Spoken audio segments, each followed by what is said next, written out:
All right, so the next question asks to describe a challenging situation that I had with a student or students. How did I handle it, and what would I do differently next time?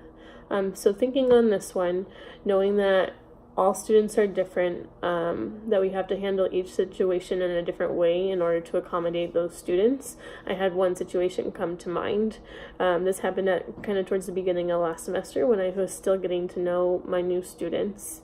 I had one of my kiddos come into class, and he just seemed a little off, was getting into people's bubble, not listening to students when they asked him to stop, cussing, kind of talking over people when I was giving directions especially. I redirected him directly at one point, and when I did that, he would make noises to talk over me, so I assumed to not hear what I was saying. I continued to give him a few directions after that. It was the same direction. He continued that same behavior of talking over me so that he couldn't hear. I eventually sent him into the hallway to take a break, kind of recoup himself, and gave him about like 1 to 2 minutes to come back. When I brought him back into the room, he was doing the same behaviors when I redirected him, and I gave him a couple of redirections after that as well, after he came back. So knowing this student more now, after this situation, I definitely would change a few things.